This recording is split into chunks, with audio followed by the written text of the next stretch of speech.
Senado prepara-se para votar projeto que pune o abuso de autoridade. Lei Maria da Penha pode ser modificada, mas ainda não há consenso sobre a proposta. E Conselho de Comunicação lamenta a sinalização do governo de extinguir a TV Brasil.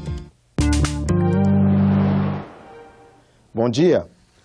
5 comissões mistas de medida provisória serão instaladas hoje com a eleição do presidente e vice. Entre elas está a da MP 734, que libera 2,9 bilhões de reais ao Rio de Janeiro para auxiliar o Estado nas despesas com a segurança pública durante os Jogos Olímpicos.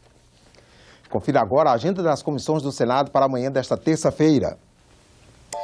Projeto que garante a gratuidade do envio de SMS pelos serviços públicos de emergência está na pauta da Comissão de Ciência e Tecnologia. A obrigação recairá sobre as prestadoras dos serviços de comunicação móvel pessoal terrestre.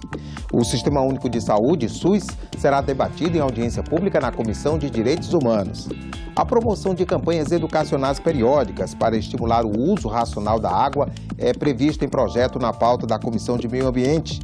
Projeto que prevê a obrigatoriedade do desenvolvimento e da implementação de programas, projetos e ações de atendimento educacional de jovens e adultos com deficiência está na pauta da Comissão de Educação. E a Comissão de Assuntos Econômicos tem reunião prevista para daqui a pouco às 9 horas. Na pauta, 5 sabatinas de autoridades indicadas pelo presidente interino Michel Temer. Henrique Balduino Machado Moreira para diretor da Comissão de Valores Mobiliários e ainda Rinaldo Legrazzi, Tiago Couto Berriel, Carlos Viana de Carvalho e Isaac Sidney Menezes Ferreira para compor a diretoria do Banco Central. O julgamento do impeachment da presidente afastada Dilma Rousseff não paralisou a atividade legislativa. O Senado tem projetos prioritários para votar até o final do ano. Além do plenário, comissões como a da Agenda Brasil e do Pacto Federativo devem avaliar diversas propostas. Algumas delas são polêmicas, como a que trata do abuso de autoridade.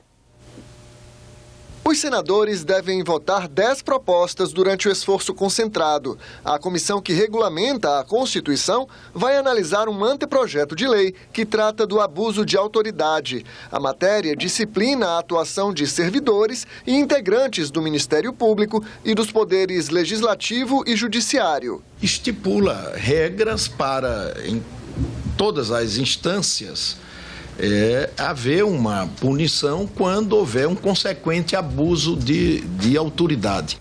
Você só vai separar o joio do trigo se concluir a investigação e esclarecer qualquer fato, do menor ao maior. É prudente não votar, não discutir. Esse projeto deveria ficar na fila de espera.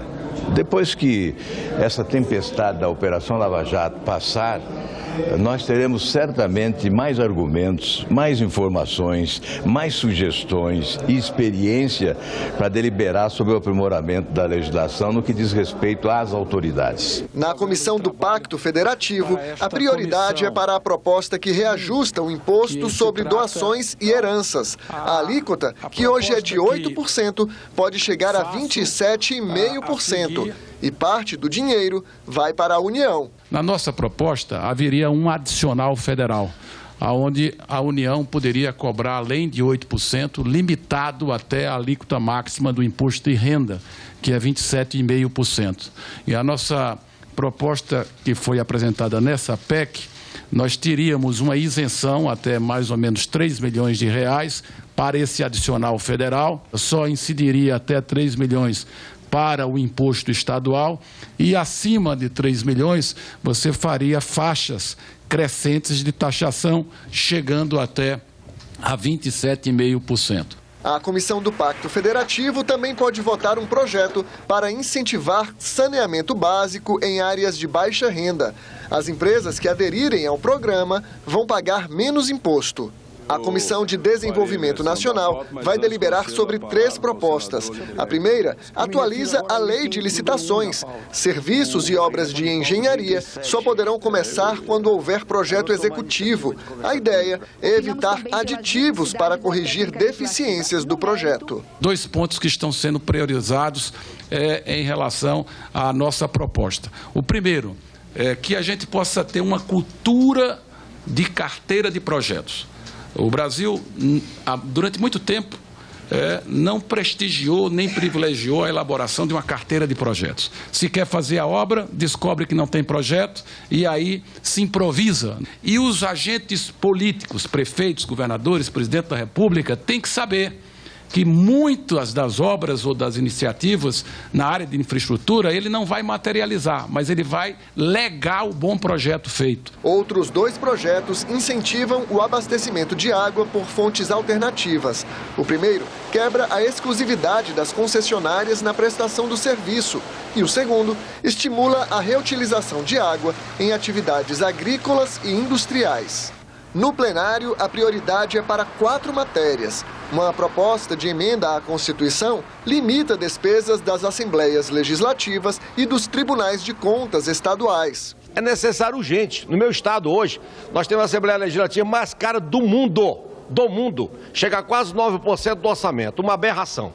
Os deputados de Roraima, é um absurdo o que eles fazem com o estado. A diária hoje, por exemplo, do deputado de Roraima é R$ 2.700. Ele faz isso todo mês, 5, 6, 7 diárias, um complemento salarial. Enquanto que a diária no senador é R$ 600. Outra PEC prevê a criação dos consórcios públicos de saúde. Médicos credenciados vão poder atuar em hospitais da União, dos estados e dos municípios, mas apenas no Sistema Único de Saúde.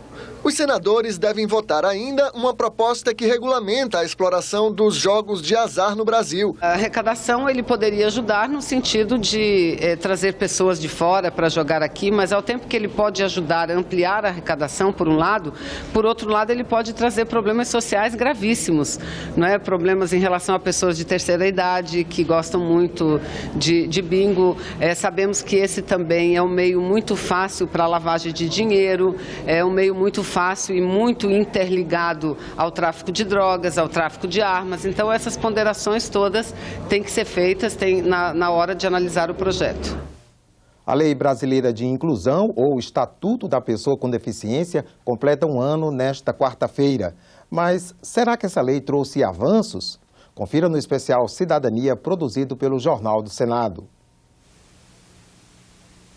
A Lei Brasileira de Inclusão, que trata dos direitos das pessoas com deficiência, está completando um ano de sanção. No especial Cidadania, que o Jornal do Senado publica nesta terça-feira, a repórter Soraya Mendanha explica os avanços desse estatuto. O texto pune discriminação e garante à pessoa com deficiência, por exemplo, o direito de estudar em escolas comuns sem cobrança extra na mensalidade ou na matrícula.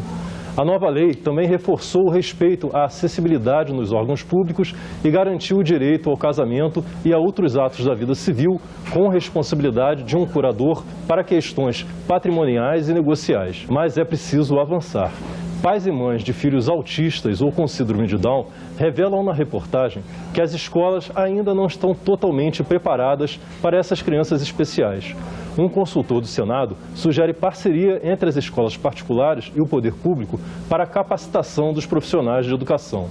E a reportagem apresenta um bom exemplo de uma escola pública em Brasília que tem projetos pedagógicos especializados para crianças com deficiência e recentemente passou por reformas que ampliaram a acessibilidade com rampas e banheiros.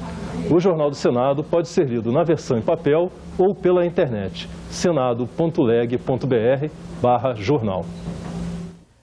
10 anos depois da Lei Maria da Penha entrar em vigor, o plenário do Senado vai examinar uma proposta de mudança na legislação.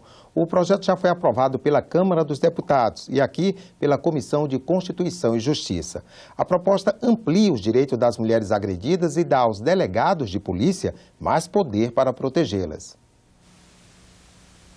Não é fácil para uma vítima de violência doméstica criar coragem para denunciar o próprio namorado, companheiro ou marido. Esta mulher conviveu 14 anos com o agressor dentro de casa. Torcia o meu braço,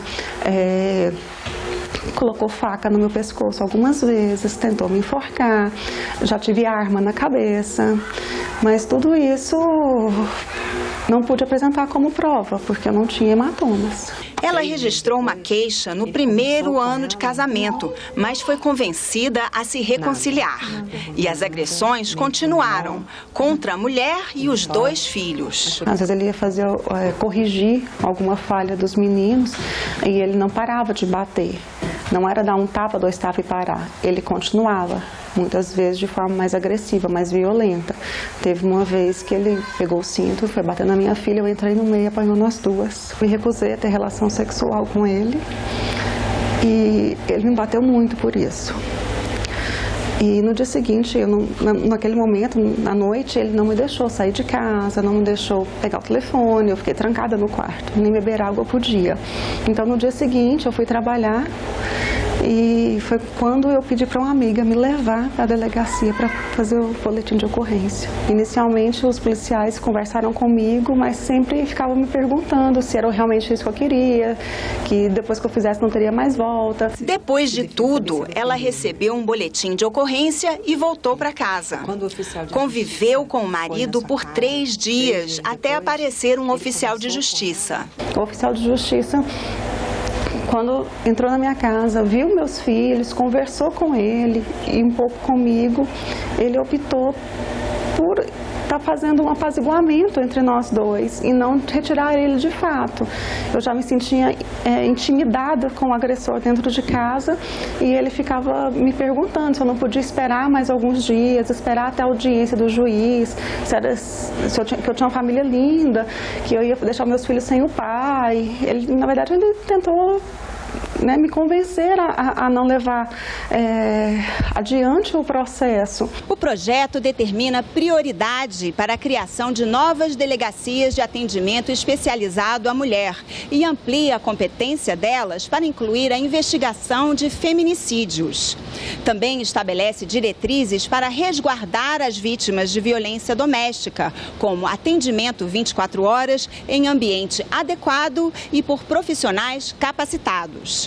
Com cuidados especiais como esses, os autores do projeto esperam reduzir a chance de mulheres serem vítimas de agressões continuadas. Em casos de risco para a vítima ou seus dependentes, o delegado de polícia ganha autoridade para imediatamente proibir o agressor de se aproximar da vítima, dos familiares e das testemunhas.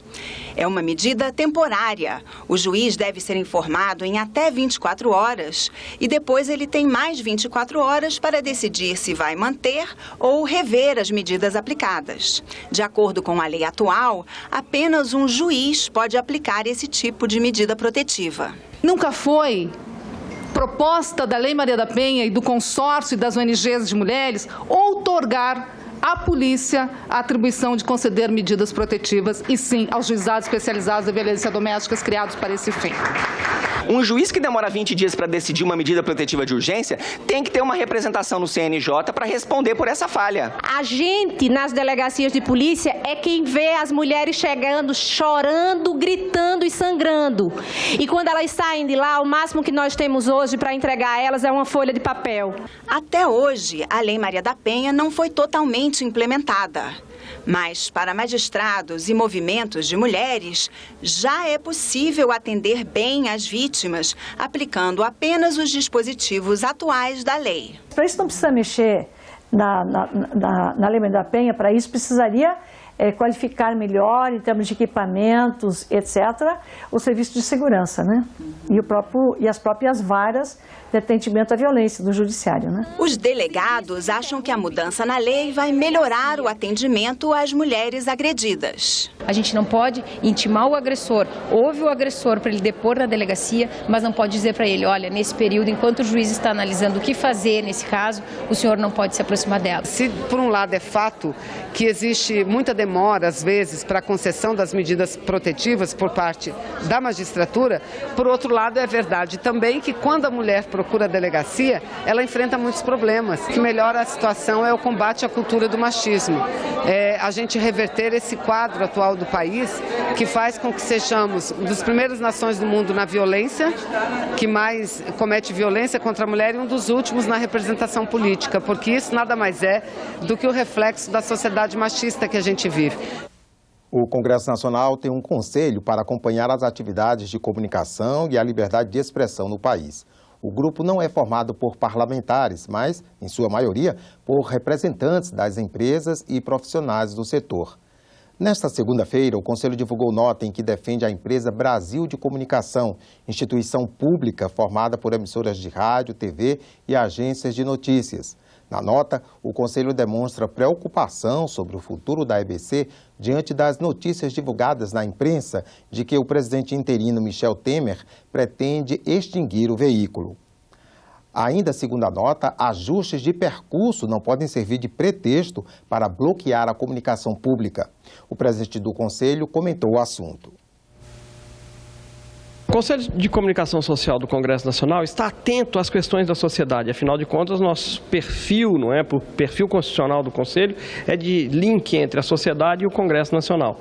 Hoje deliberamos pela realização de um seminário para discutir o papel da EBC, já que esse é um tema que está hoje posto na sociedade brasileira, e manifestamos publicamente, em uma nota aqui aprovada, quanto ao momento de discussão por que passa a EBC, quanto ao princípio constitucional que estabeleceu a criação da própria EBC.